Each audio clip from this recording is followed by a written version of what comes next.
Hello students, FG में आपका बहुत बहुत स्वागत है। आपका संडे को नीट का एग्ज़ाम हुआ था, तो आज हम पूरे फिजिक्स के पेपर को डिस्कस करने वाले हैं। और अगर आप एनालिसिस की बात करें तो फिजिक्स का जो पेपर है लास्ट ईयर बहुत ही आसान आया था। इस साल भी लगभग इजी टू मीडियम के बीच में रहा है। कुछ एक दो क्वेश्चंस में थोड़ी सी ट्रिक की गई थी। तो आइए हम पूरे पेपर को देखते हैं।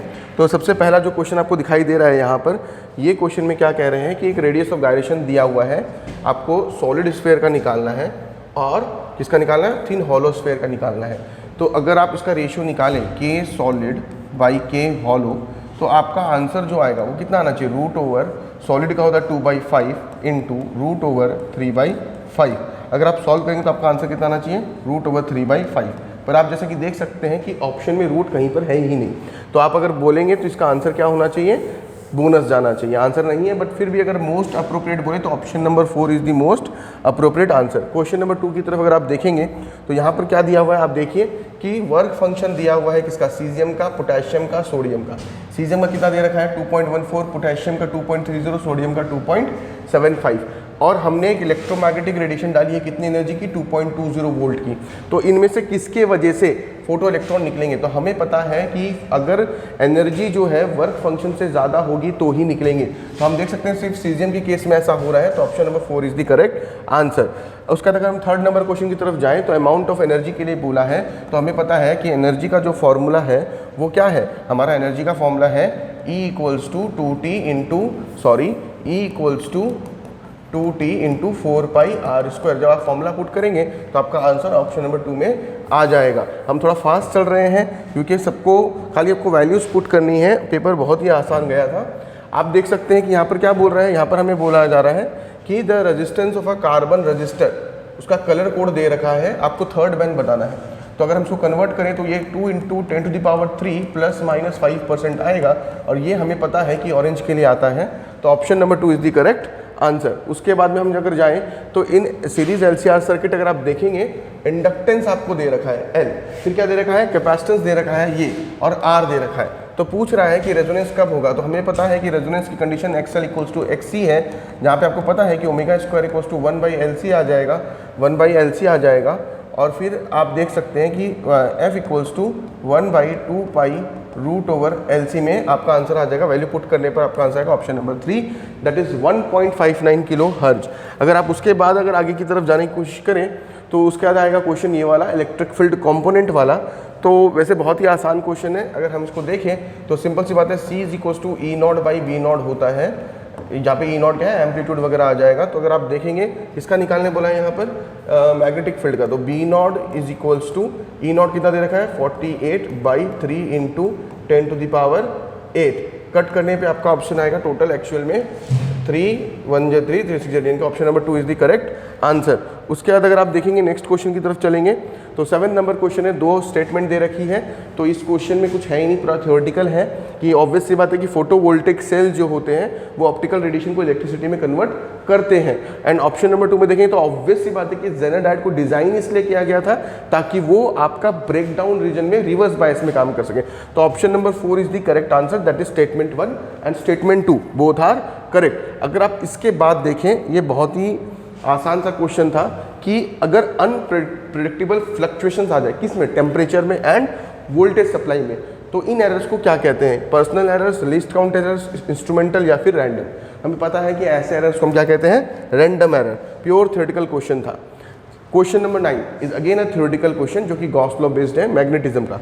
तो इसमें क्या बोला कि अगर, सॉरी नॉट मैग्नेटिज्म, ये EDS दिया हुआ है, आई एम सॉरी, यहाँ पर क्या दिया हुआ है, EDS दिया हुआ है, यानी कि गॉस लॉ दिया हुआ है। ये जीरो कब होती है, फ्लक्स जीरो कब होती है, क्या magnitude of electric field on the surface is constant, नहीं। All the charges must necessarily, नहीं, गलत है। The electric field lines inside the surface, नहीं।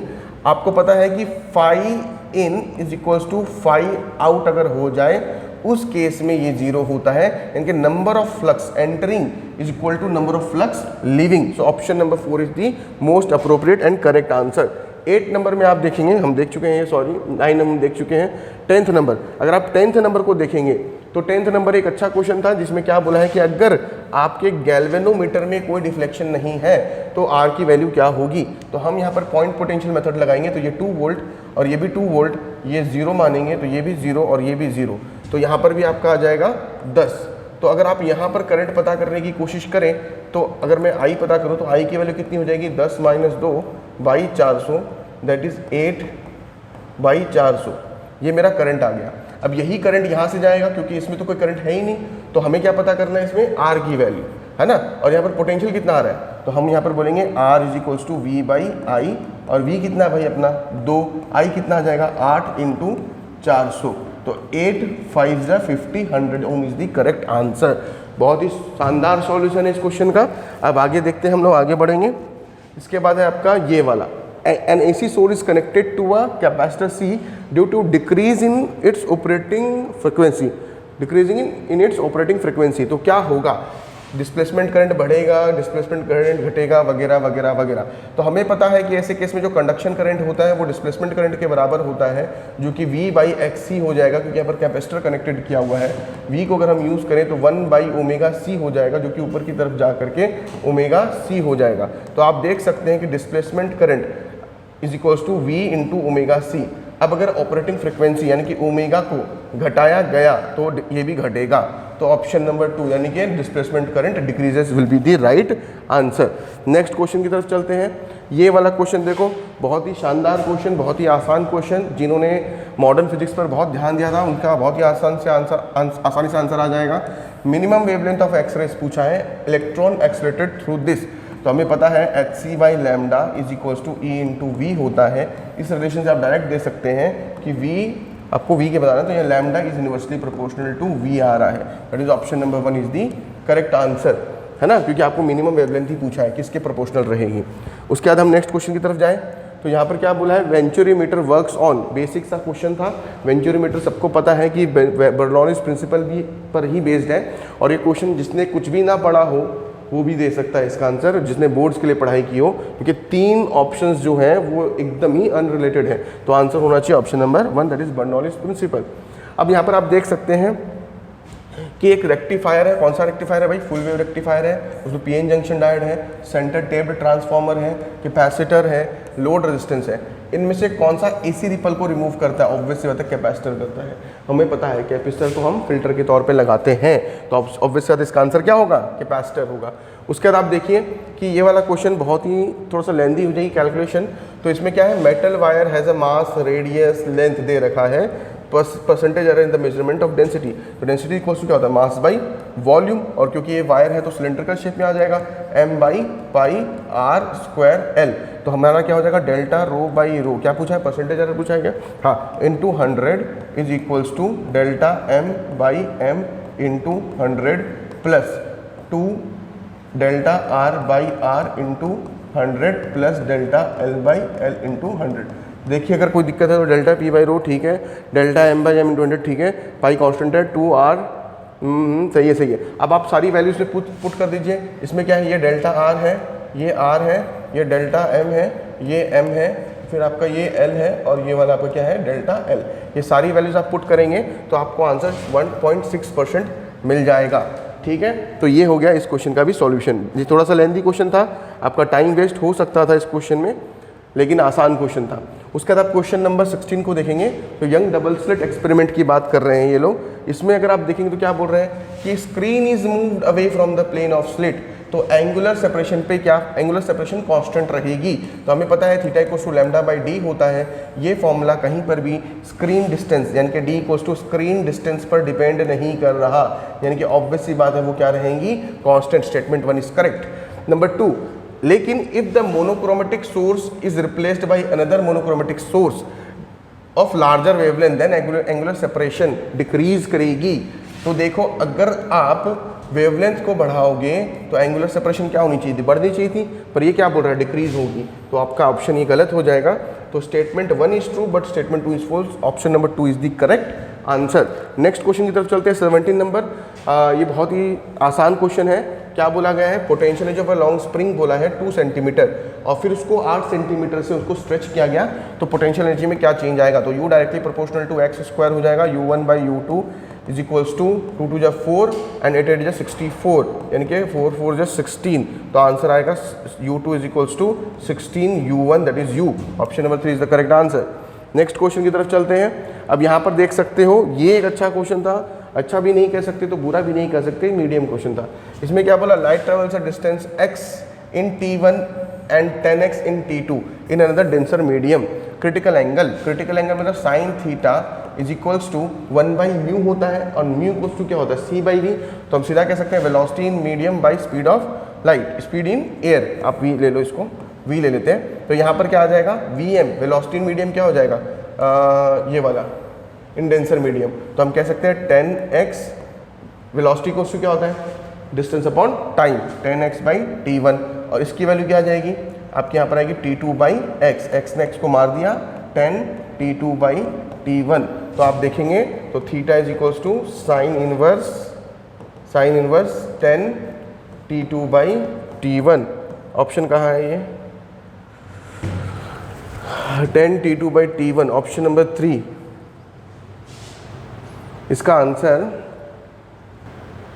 अच्छा देखिए यहाँ पर एक छोटी सी गलती हो गई, यहाँ पर 10x इन t2 दे रखा है, मैंने यहाँ पे गलती से t1 लिख दिया, ये t2 होगा और ये t1 होगा, सॉरी।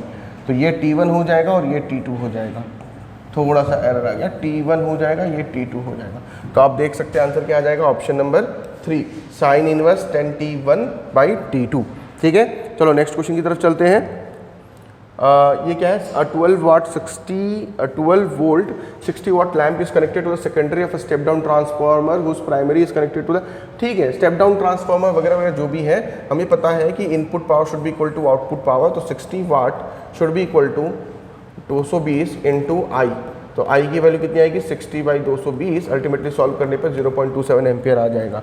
ठीक है, उसका नेक्स्ट क्वेश्चन की तरफ चलते हैं। 20 नंबर, फुटबॉलर इज मूविंग, क्या बोल रहा है भाई, football is moving southward and suddenly turns eastward. तो अगर आप यहाँ पर देखें तो ये हमारा ईस्ट है, ये हमारा वेस्ट है, ये हमारा नॉर्थ है, ये हमारा साउथ है। तो वो साउथवर्ड की तरफ मूव कर रहा था, सडनली वो ईस्टवर्ड की तरफ मूव कर जाएगा to avoid an opponent the force that acts on the player. ठीक है, कोई बात नहीं। तो हमारा एक्सेलरेशन डायरेक्शन क्या होगा, जो एक्सेलरेशन का डायरेक्शन होगा वही फोर्स का डायरेक्शन होगा। तो एक्सेलरेशन डायरेक्शन वही होता है जो चेंज इन वेलोसिटी का डायरेक्शन होता है, चेंज इन वेलोसिटी का डायरेक्शन होता है। तो v2 क्या है, ये v2 है, ये क्या है, v1 है। तो अगर आप देखें तो v2 माइनस v1, तो v2 इस तरफ, v1 माइनस होगा तो ये इस तरफ लग जाएगा। तो नेट फोर्स की रिजल्टेंट क्या है, इस तरफ। अगर ड्रॉ करें तो ये आंसर क्या हो जाएगा, along north east. Next question की तरफ चलते हैं। उसके बाद में 21 नंबर आप देख सकते हैं, यहाँ पर ये क्या बोला है क्वेश्चन में कि magnitude and direction of the current क्या होगा। अगर आप यहाँ पर देखें तो ये कितना हो जाएगा, ये बैटरी अपोजिट साइड में है, तो आपका जो करंट आएगा वो आएगा 10 - 5 बाई टोटल रेजिस्टेंस कितना होगा, 2, 3 और 7, 10, यानी कि 5/10 यानी कि 0.5 एम्पियर। देखो 0.5 एम्पियर वैसे एक ही में आंसर में दे रखा है, तो आप कह सकते हैं वही है। पर A to B कैसे आया, क्योंकि हमें पता है कि अगर एक बैटरी ऐसे लगी हुई है और एक बैटरी ऐसे लगी हुई है, तो जो बड़ी वाली बैटरी होगा उसका डायरेक्शन हम फॉलो करेंगे, मतलब नेट रिजल्टेंट जो आएगा शॉर्ट ट्रैक थी ये, तो ये वाला करंट का डायरेक्शन ऐसे आएगा from A to B। Next question की तरफ चलते हैं। अब आगे चलते हैं। उसके बाद में क्या है, the angular acceleration for body. अगर वो along the circumference of a circle move कर रही है तो बहुत सारे बच्चों को लगा होगा कि along the radius towards the centre है, पर ये इसका प्रॉपर आंसर जो मोस्ट अप्रोप्रिएट ऑप्शन है वो ऑप्शन नंबर 3 है, along the axis of rotation. फिर आप देखिए यहाँ पर ये क्या कह रहा है, ये कह रहा है कि a bullet is fired from a gun at a speed of this much, direction theta दे रखा है, maximum height attend by the body. तो हमें पता है h = u² sin² θ/2g, सारी वैल्यूज पुट करने पे आपका आंसर 1000 मीटर आ जाएगा। ठीक है, उसके बाद अगर आप नेक्स्ट क्वेश्चन की तरफ चले 24 पे, तो क्या बोला है, the net magnetic flux through any close surface, answer होगा 0। आंसर क्या होगा इसका, 0। थ्योरेटिकल क्वेश्चन है। अब बोला है इक्विवेलेंट कैपेसिटेंस, बहुत ही बकवास सा क्वेश्चन है ये आपके पैरेलल में है, तो 3 + 3 6, और वो उसके साथ सीरीज में आ जाएगा 1/3। तो आपका आंसर ऑब्वियसली आता है, आंसर 2 आएगा। Option number 4 is the correct answer. Next question की तरफ चले तो यहाँ पर क्या है, व्हीकल ट्रेवल्स हाफ डिस्टेंस से पहले नीट पूछता था, बहुत टाइम पहले पूछता था, 2016-17 की तरफ पूछता था, फिर इसने पूछना बंद कर दिया, अब ये वापस पूछ रहा है। तो आप देख सकते हैं V1 की वैल्यू कितनी है, V, एंड V2 की वैल्यू कितनी है, 2V। तो V एवरेज पूछा है ना इसने, V एवरेज इक्वल्स टू क्या होगा, V1 × V1 V2 / V1 + V2, तो 2 × V × 2V/3V। तो आप देख सकते हैं क्या आ जाएगा, 4V/3। Option number 4V/3, 2 is the correct answer. Next question की तरफ चले। अब ये क्या है, हाफ लाइफ, मस्त क्वेश्चन है, ऐसे क्वेश्चंस आपको क्लास में बहुत सारे करवाए गए होंगे। ये देखिए क्या बोला है, हाफ लाइफ दे रखा है 20 मिनट, 1/16 होने में कितना टाइम लगेगा, हाफ एक बार, फिर 1/4, फिर एक बार 4 4 जा 16। अगर आप देखें तो आपका आंसर कितना आना चाहिए, ये इसमें 4 हाफ लाइफ आ रही है। पहले एक बार हाफ, फर्स्ट हाफ, फिर 1/4, फिर 1/16, ऐसे करते करते आप देख सकते हैं। तो 20 × 4, तो option number 3 80 minute is the answer. Next question की तरफ चलें तो यहाँ पर क्या आ जाएगा, the temperature of a gas is -50 degree Celsius. The temperature of a gas is -50 degree Celsius. उसको कितना किया जाए, तो इंक्रीज्ड बाई 3 टाइम्स है, इंक्रीज्ड टू 3 टाइम्स नहीं है ये। तो आप देखेंगे तो V1 V is directly proportional to √T। तो आप दे सकते हैं, तो आप कह सकते हैं क्या, पहले V1 = V लेंगे, V2 = 4V लेंगे, क्योंकि इंक्रीज्ड बाई बोला है। सारी वैल्यूज पुट करेंगे तो आपका आंसर आ जाएगा 3295 डिग्री सेल्सियस। ठीक है, नेक्स्ट क्वेश्चन की तरफ चलते हैं हम लोग। कार्नोट इंजन का क्वेश्चन है, बहुत ही शानदार क्वेश्चन है, बेसिक सा क्वेश्चन है। आपको पता है कि नीटा = 1 - T2/T1 होता है। T2 इसमें क्या होता है, सोर्स वाला, T1 क्या होता है, सिंक वाला। तो नीटा दे रखा है 50% और सोर्स का टेम्परेचर 327 डिग्री दे रखा है, टेम्परेचर ऑफ द सिंक पूछा है। तो हम क्या करेंगे, सॉल्व करने पे हमारा जो आंसर आएगा वो आएगा 27 डिग्री सेल्सियस। उसके बाद आप नेक्स्ट क्वेश्चन की तरफ चलिए, 30 number. Magnetic energy, magnetic energy का सिंपल सा फॉर्मूला क्या है, E = ½ Li²। यहाँ पे देखो L भी दे रखा है, I भी दे रखा है, और हाफ तो पता ही है, तो आंसर आ जाएगा 3। मैं ये फालतू क्वेश्चंस को पूरी वैल्यूज पुट करके नहीं कर रहा हूँ ताकि आपका टाइम बच सके।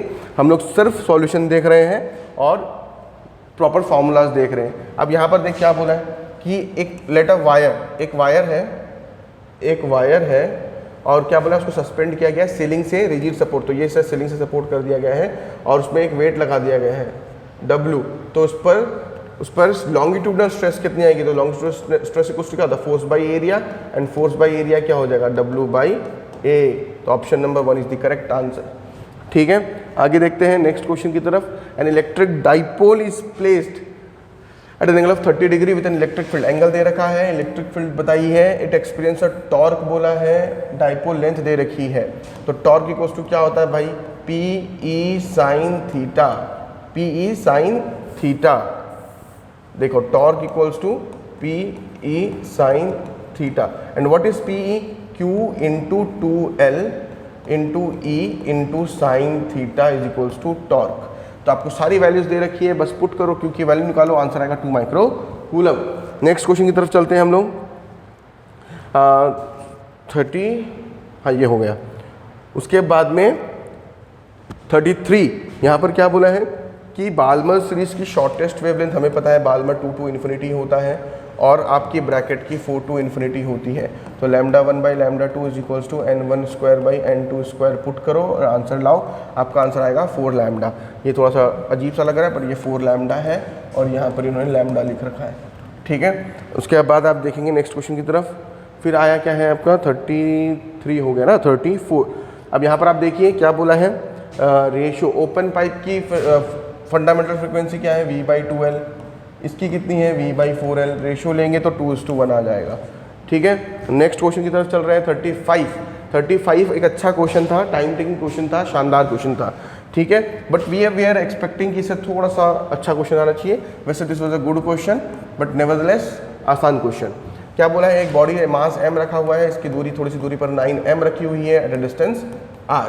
आपसे पूछा है ग्रेविटेशनल पोटेंशियल कितना होगा जहाँ पर फील्ड 0 होगी। तो फील्ड कैसे 0 निकालेंगे, मान लेते हैं यहाँ पर x की दूरी पर फील्ड क्या है 0, तो ये कितना हो जाएगा भाई, ये हो जाएगा r - x। तो हमें क्या करना पड़ेगा, Gm/x²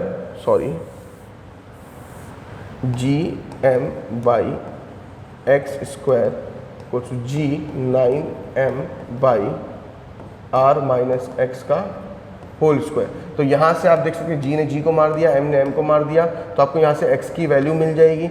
जब आपको ये डिस्टेंस मिल जाएगी तो आप यहाँ पर आराम से पोटेंशियल पता कर सकते हैं। कैसे, V = -Gm/r पुट करके। r क्या आएगा, नॉट r, अगर आप r लिखेंगे तो गलती हो जाएगी, लेट्स से d। तो ये डिस्टेंस आ जाएगी इसके लिए और ये डिस्टेंस आ जाएगी इसके लिए। तो आंसर आएगा आपका अल्टीमेटली 6 - 16 Gm/r। ठीक है, उसके बाद में क्या करेंगे, सेक्शन बी की तरफ। हमने सारे जो क्वेश्चंस थे 35 क्वेश्चंस जो आपके बाकी थे, वो मतलब आपको अटेम्प्ट करने थे, आपको ऑप्शंस नहीं था, वो हमने डन कर दिया। अब हम देखेंगे सेक्शन बी को। सेक्शन बी में क्या है, आपको ऑप्शंस मिलेंगे लेकिन हम पूरे क्वेश्चन को सॉल्व करेंगे।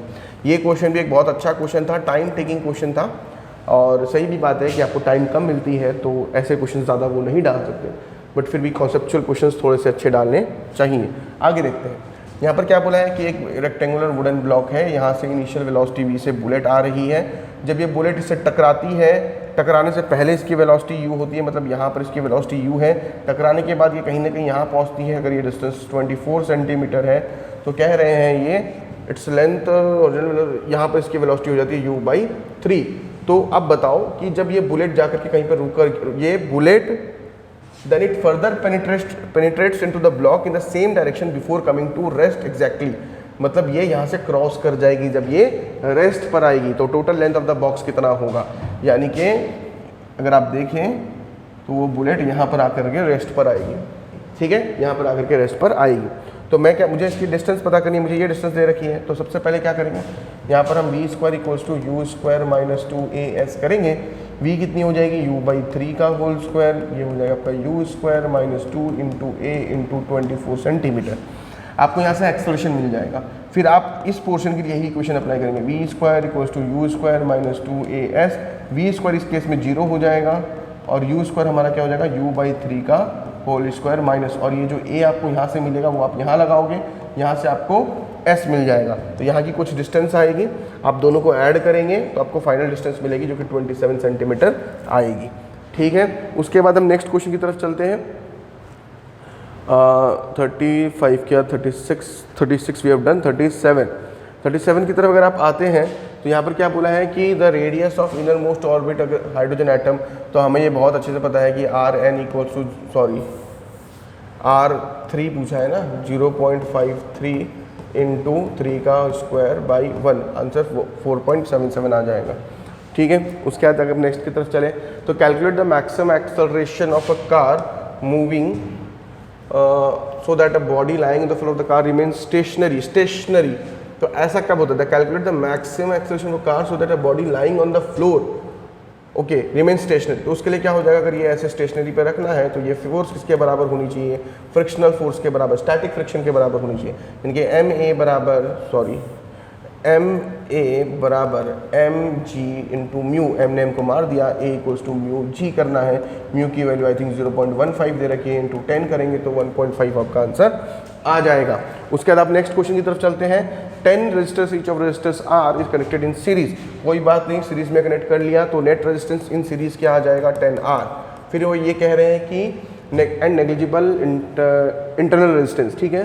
फिर इन रेजिस्टेंस को हमने क्या किया, पैरेलल में कनेक्ट किया, तो RP = कितना आ जाएगा, 10/R।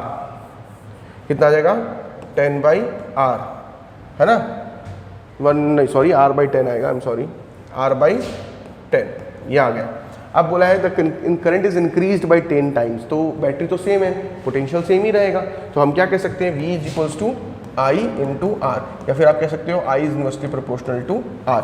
तो हम क्या करेंगे, हम सिंपल सा बोलेंगे I1/I2 या फिर IS/IP = RP/RS।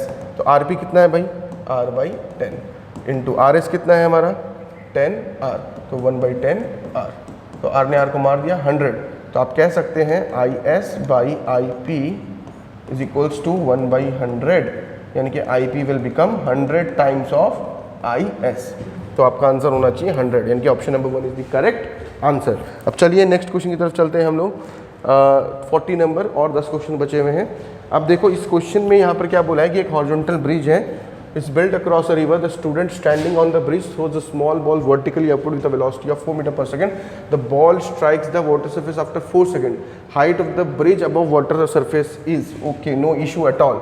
हम क्या करेंगे, ऐसे क्वेश्चंस को अगर आप देखें तो ब्रिज ऐसे रहता था, ऐसे करके फायर कर मतलब वो बॉल फेंका होगा, तो आप क्या करेंगे, ये जो नेट डिस्प्लेसमेंट होगी ये आएगी जो कि नीचे की तरफ है, तो -y = ut -12 gt² करेंगे। आपको -y निकालना है ना, हाइट ऑफ द ब्रिज निकालना है। u आपको दे रखा है कितना, 4 मीटर पर सेकेंड, t आपको दे रखा है 4 सेकेंड, फिर से gt, तो सॉल्व करने पे y की वैल्यू आपकी आएगी 64 मीटर।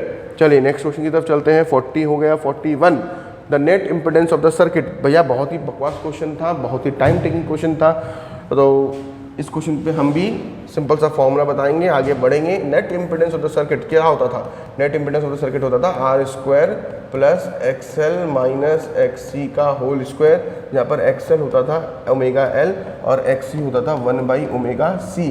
तो यहाँ पर सारी वैल्यूज दे रखी है, बस पुट करो और आगे बढ़ो। ये देखो ओमेगा फ्रीक्वेंसी दे रखी है एफ, तो ओमेगा निकल जाएगा 2πf कर करके। तो आप उसको सॉल्व करोगे तो आपका आंसर आएगा ऑप्शन नंबर 2 दैट इज 5√5। आगे बढ़ते हैं 42 अ सैटेलाइट इज मूविंग। ये एकदम स्ट्रेट फॉरवर्ड क्वेश्चन है, वैसे इसका आंसर पता ही है t² होगा, पर कैसे होगा? t इक्वल्स टू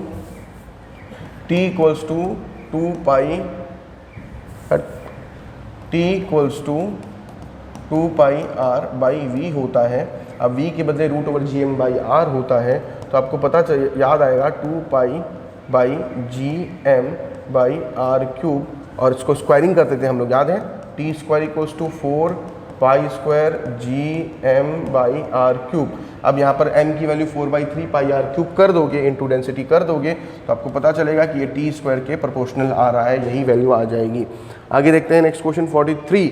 तो क्या बोला है? ये बहुत ही निहायती बकवास क्वेश्चन। क्या बोला है? द टू थिन लेंसेज बोला है ऑफ सेम फोकल लेंथ है, फोकल लेंथ सेम है, एक कॉन्वेक्स है एंड एक कॉन्केव है, तो नेट फोकल लेंथ क्या हो जाएगी? 1/f माइनस 1/f, इसको f डैश ले लेते हैं, तो 1/0 दैट इज आंसर क्या आ जाएगा?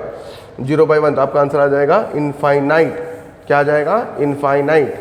यहाँ पर देखो 1/f इक्वल्स टू क्या आ रहा था? 0। 1/f इक्वल्स टू क्या आ रहा था? 0, तो f इक्वल्स टू क्या आ जाएगा? 1/0 that is infinite. Option number 3 is the correct answer. आगे देखते हैं 44 में।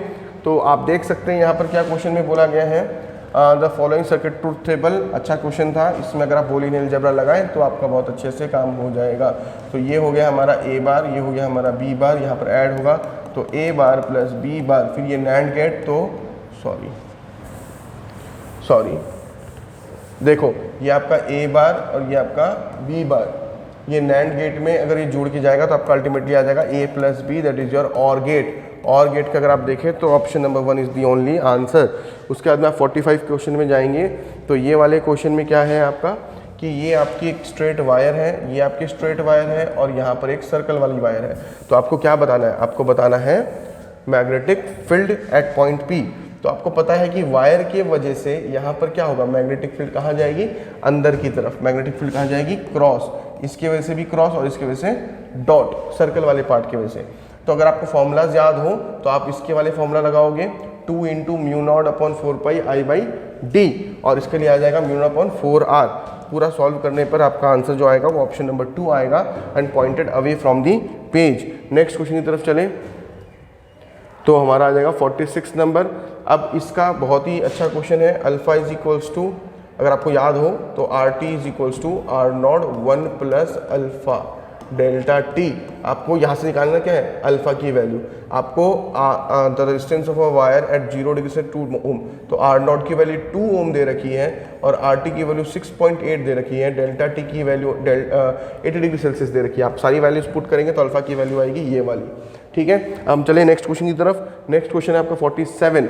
तो इसमें तो कुछ भी करने वाला बड़ी बात नहीं है। आप अगर इसका निकालेंगे v is equals to -kq/r, जो कि 8 आ रहा है v1, और v2 आपका आएगा kq/5 - 3 2। इसको माइनस करेंगे तो आपका फाइनली आंसर आ जाएगा 4 that is 3/8 kq। Next question की तरफ चले 48। ये शानदार क्वेश्चन था, थोड़ा सा लंबा क्वेश्चन था।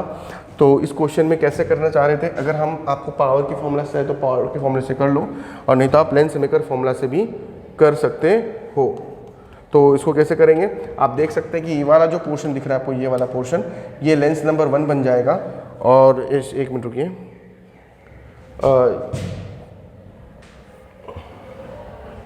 अगर आप देखेंगे, ओके सॉरी पीछे चलते हैं, ये वाला नहीं था, ये वाला था। हाँ, तो अगर आप इसको देखेंगे तो इसमें आपका ये वाला जो है lens number 1, lens number 2, lens number 3, इन दोनों की फोकल लेंथ सेम आएगी 1/f equals to μ - 1 1/r1 - 1/r2। ये यूज़ करके पहले आप इसकी फोकल लेंथ निकालेंगे जिसमें R1 की वैल्यू इन्फिनिट रहेगी एंड R2 की वैल्यू 20 रहेगी और R2 की वैल्यू 20 रहेगी। तो आई थिंक आपका -3 समथिंग आएगा। फिर इस बीच वाले की अगर आप निकालेंगे तो सेम फॉर्मूला लगेगा और R1 और R2 दोनों क्या रहेगा 20 एंड 20। फिर आप वो फोकल लेंथ जब निकालेंगे 1/f = 1/f1 + 1/f2, तो आपका आंसर आएगा -100 सेंटीमीटर। नेक्स्ट क्वेश्चन की तरफ चलते हैं हम लोग। 49, ये बहुत ही अच्छा क्वेश्चन है, मतलब आसान सा क्वेश्चन था। आपको पता है मैग्नेटिक फोर्स का फॉर्मूला क्या होता है, तो magnetic force = I × L cross B होता है। यहाँ पे L की वैल्यू क्या दे रखी है, अलॉन्ग दी x एक्सिस दे रखा है, तो L की वैल्यू हो जाएगी LI कैप, पॉजिटिव एक्सिस है नेगेटिव, अब वायर करेंगे करंट अलॉन्ग द पॉजिटिव, अब पॉजिटिव एक्सिस दे रखा है तो LI कैप क्रॉस B की वैल्यू कितनी है 2I cap + 3J cap - 4K cap. अब आप इसका निकाल लो क्रॉस प्रोडक्ट और आपका आंसर जो आएगा 5√5IL आ जाएगा। ठीक है, 5IL आ जाएगा। उसके बाद आखिरी क्वेश्चन हम देख रहे हैं 50। तो यहाँ पर क्या बोल रहे हैं ये लोग, एक्सेलरेशन। तो A = क्या होता है, सॉरी A = क्या होता है -ω²x। हमें पता है कि यह t = 2 सेकंड पर यह हाईएस्ट एम्पलीट्यूड पर है, यानी कि 1 आ जाएगा, तो -1 आ गया। और ओमेगा मतलब क्या होता है, t = 2π/ω, यानी कि ओमेगा = क्या आ जाएगा 2π/t। और t की वैल्यू कितनी है दोस्तों, ये देख पूरा कंप्लीट कर रहा है तो 8 सेकंड पे 8, तो आपका आ जाएगा 2π/8 का होल स्क्वायर, ये कटेगा इनके -π/16। कितना आंसर है इसका, -π/16, सॉरी π² भी आएगा, तो आपका आंसर आ जाएगा ऑप्शन नंबर डी। तो होपफुली आपके लिए ये सेशन इंपॉर्टेंट रहा होगा, हेल्पफुल रहा होगा, और केमिस्ट्री एंड बायोलॉजी के लिए हमारे साथ बने रहिएगा। Thank you and best of luck for your exam.